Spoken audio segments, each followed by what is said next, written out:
بسم اللہ الرحمن الرحیم۔ شروع اللہ پاک کے ببرکت نام سے جو بڑا مہربان نہایت رحم کرنے والا ہے۔ محترم ناظرین، جب اللہ تعالیٰ کی مدد کا وقت قریب ہوتا ہے تو وہ کچھ خاص نشانیاں اور اشارے ظاہر کرتا ہے۔ وہ جانتا ہے کہ کس کے لیے صبر کرنا کتنا مشکل ہو رہا ہے، پر وہ تمہارے لیے سوچ رہا ہے۔ تمہارا یہ صبر اس کے سامنے بہت معمولی ہے۔ آپ آج تکلیف میں ہیں تو صبر کریں، کل یہ تکلیف ختم ہو جائے گی۔ کچھ بھی ہمیشہ کے لیے نہیں ہوتا، تنگی کے یہ دن بھی گزر جائیں گے، لیکن رب پر یقین وہ ہے جو آپ نے ہمیشہ پختہ رکھنا ہے۔ اس یقین کے تسلسل کو ٹوٹنے نہیں دینا، پھر دیکھنا معجزے ہوں گے اور کن فیکون آسمان سے آتا دیکھیں گے۔ آپ کی ساری اذیتیں ختم ہو جائیں گی، بس خوشیاں آپ کے دامن میں بھر دی جائیں گی۔ پریشان کیوں ہو؟ ابھی تو وہ وقت بھی آنا ہے جب اللہ نے تمہارے صبر کا صلہ تمہاری من پسند چیز کی صورت میں دینا ہے۔ بس تم اپنے پیارے اللہ پر یقین رکھو اور دعائیں مانگتے رہو، کیونکہ اسے اٹھے ہوئے ہاتھوں کی لاج رکھنا آتا ہے۔ تمہارے اب تک کیے گئے صبر کا صلہ تمہاری پسندیدہ دعا پر کن کی صورت میں تو ہو ہی سکتا ہے۔ اور سنو، صبر میں شکوہ نہیں ہوتا، بس خاموشی ہوتی ہے۔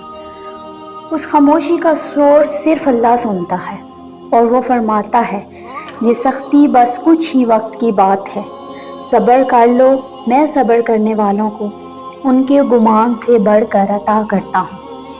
صبر کر لو یہ سوچ کر کہ جو ہو رہا ہے اس میں اللہ کی یقیناً بہتری ہوگی، اور یاد رکھو اللہ کی طرف سے کی گئی دیر میں کتنی خیر ہے۔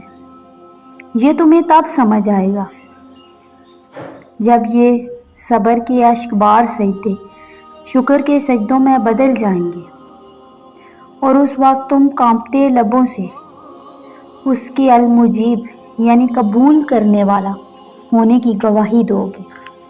یہ دل اس کی محبت سے پھٹنے لگے گا اور اپنی قسمت پر تمہیں رشک آئے گا۔ تمہارا یہ صبر، یہ مانگنا یوں ہی نہیں ہے، اللہ تمہیں نوازے گا، اللہ نے وعدہ کر رکھا ہے۔ اور صبر اس طرح کرو جیسے روزہ رکھ لیا، اور اس تسلی کے ساتھ کہ مغرب کی اذان ہونی ہے۔ مانگا ہے جو تم نے اس پر صبر رکھو، پھر دیکھنا تمہیں وہی ملتا نظر آئے گا۔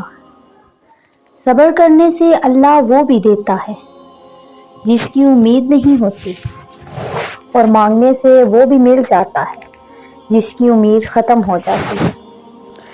ذرا یاد کرو رات کا دن میں بدلنا اور دن کا رات میں، اور آخر میں اس کا وعدہ یاد کرو کہ ہر مشکل کے بعد آسانی ہے، ہر اندھیری رات کے بعد چمکتا ہوا سویرا ہے، اور اسے اپنے قریب محسوس کرو۔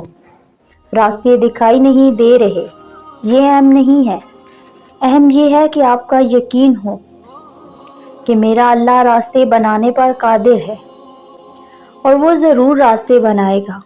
تیرے رب کے پاس تیرے لیے عطاؤں کا سمندر ہے، تمہارے یہ ضبط کے آنسوؤں کا ایک ہی قطرہ اس رب کی رحمت کے سمندر میں شور مچا دیتا ہے، اور اس چیز کو بھی کھینچ کے لے آتا ہے جو تمہارے مقدر کا حصہ نہیں ہوتی۔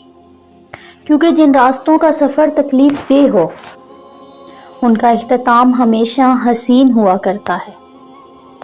اللہ فرماتا ہے، اور عنقریب تمہارا رب تمہیں پھیر دے گا اس کی طرف جس میں تمہاری خوشی ہے۔ بے شک انشاءاللہ ویڈیو اچھی لگے تو صدقہ جاریہ سمجھ کر اپنے پیاروں تک شیئر ضرور کیجیے گا۔ جزاک اللہ خیرا کثیرا۔